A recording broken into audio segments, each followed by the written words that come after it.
जों भारतीय जनता पार्टी जानानै सालाकाटि समस्तियाव 12 नं सालाकाटि समस्तियाव जों सानसेमानि दिनै हाबाफारि लानानै माखासे खामानि मावगासिनो दङ आरो जोंहा बेहाय बे जायगाया माने ward number 7 Kokrajhar ward number 7 आवबो जों फैदों बेहाय हिन्दी भाषी बुरजा गोबां मानसिफोर बेहाय जगदान लाफैदों माने मिटिंखौ खोनासंनो फैदों आरो मोजां मोनदों एबार भारतीय जनता पार्टीनोनो भट होगोन होननानै बिथांमोना बुंथिदों आंबो मोजां मोनदों बेहाय आरो जोङो बेहाय बिजेपि जानानै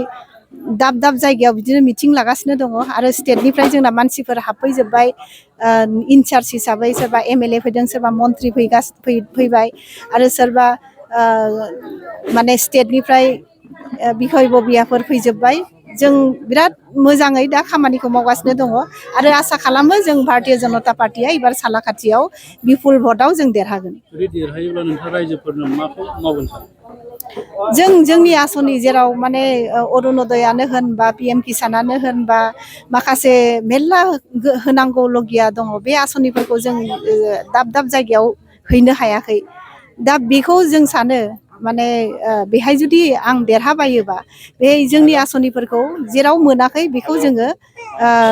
हरनो थाखाय जों सेस्था खालामगोन आरो बेहाय आं हरनो हागोन होननानै आं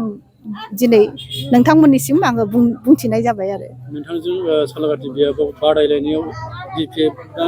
नोंथांनि थाखाय माबा जागोन ना इउटिपिएलआ नोंथांनि थाखाय बिसोर फेक्टर नङा बेहाय बिजेपिखौ बयबो माने मोजां मोनबाय दा बिजेपि होननानै बयबो फैगासिनो दं दस्रा माने जेरै बर'आनो होन बा सावथालानो होन बा मा होनो ओरैहाय माने राजबंसियानो होन बा मुस्लिमफ्रानो होन बयबो फैनानै माने बिजेपिनोनो भट होनांगौ होननानै बयबो आंनिसिम फैगासिनो दङ आरो आं